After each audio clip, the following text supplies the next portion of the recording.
अनुहार उज्यालो पार्नुहोस् प्रधानमन्त्रीज्यू, अनुहार उज्यालो पार्नुहोस्। भगिनी हो भगिनी नै भन्नुहोस्, रासोपा तपाईँको साथमा छ। सुशासनको डन्डा चलाउनुहोस्, चुनाव गराउनुहोस्, रासोपा तपाईँको साथमा छ। अनुहारमा हाँसो ल्याउनुहोस्, खुसी ल्याउनुहोस्। न्यायको मूर्ति हो तपाईँ, धेरैलाई न्याय अदालतमा दिनुभयो होला, देशलाई न्याय गर्ने ठाउँमा आउनुभएको छ। खुट्टा रत्तीभन्दा कमाउनु एक बारको दुनियो धेरै भयो। तपाईँ नखुजाने त हुने, के चिन्ता गर्नुहुन्छ? भविष्यलाई सोचेर हामीले हाम्रा क्रियाकलापहरू अगाडि बढाउनु पर्नेछ। भत्केका संरचनाहरू बनाउनु पर्नेछ। टुटेका सपनाहरूलाई हामीले सास आवाज दिनुपर्नेछ। त्यसैले हामी त्यसैका लागि तयार भएर बसेका छौँ। म आज यहाँ छु, भोलि म कहाँ हुन्छु मलाई थाहा छैन।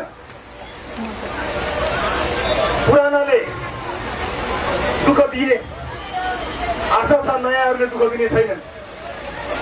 मलाई विश्वास छ तपाईँहरू सबैको साथ।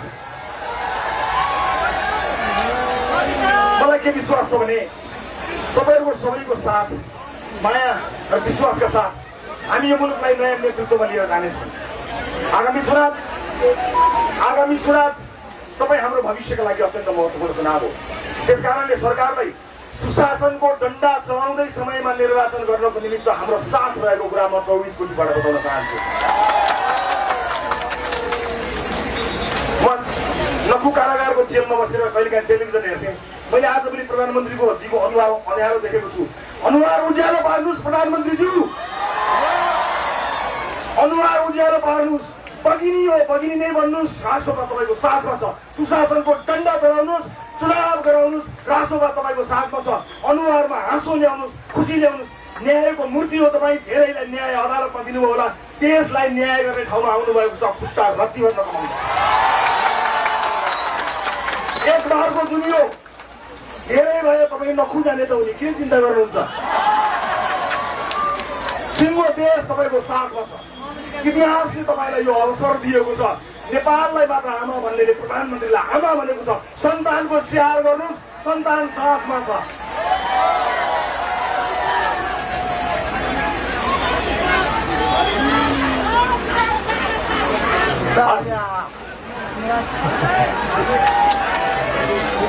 अब योभन्दा धेरै बोल्यो भने फेरि अर्को मुद्दा लाग्ला।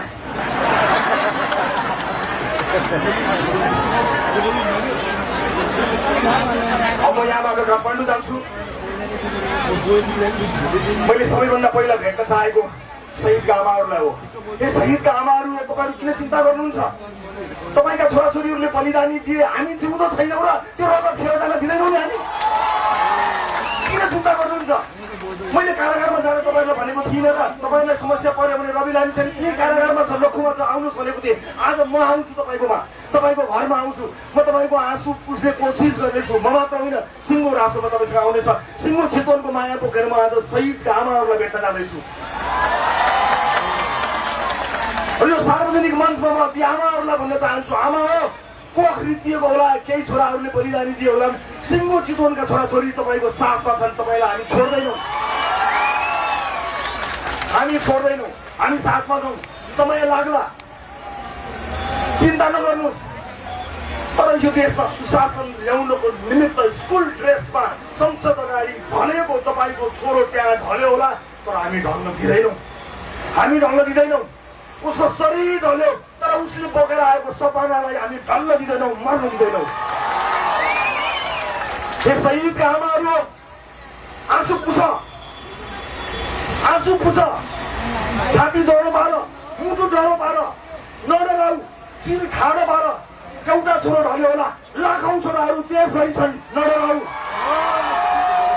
ए शहीदका आमाहरू, यो देशको सपना पुरा गर्नको निमित्त तिम्रो छोरोले, तिम्रो छोरीले दिएको बलिदानीको एक अंश पनि खेर हुँदैन। डर राख, किनकि त्यही परिवर्तन गर्नको निमित्त भएर मानिसहरू जागेका हुन्। मैले 24 गतेको कुराकानी गरेँ होला, केही घुसपठियाहरू पैसाहरू आयो होला।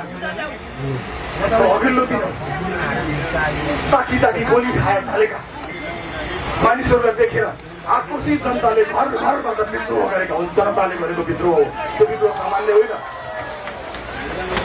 त्यो विद्रोहलाई कतै कुनामा बसेर चिस्काउने चलाउने आँट नगरायो। खबरदार, जनताको विद्रोहलाई चुनौती दिने भन्दै शहीदको रगत अझै सुकेको छैन, शहीदकी आमाको आँसु अझै ओभानो भएको छैन। खबरदार, धेरै आँखा नचम्काउनु होला।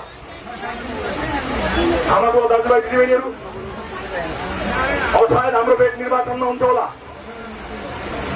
त्यसभन्दा अगाडि पनि यहाँहरू समक्ष आउने म कोसिस गर्नेछु। यो बेलामा ज्यान गुमाउनु हुनेप्रति म हार्दिक श्रद्धाञ्जली अर्पण गर्न चाहन्छु।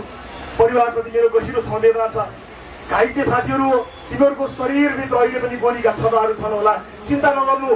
गोलीको छर्रा तिमीहरूको शरीरभित्र भए तापनि सिङ्गो त्यसलाई दुखेको छ, चिन्ता नगर। त्यो घाउमा मलम लगाउनको निमित्त लाखौँ युवा तिम्रो साथमा आउँछ।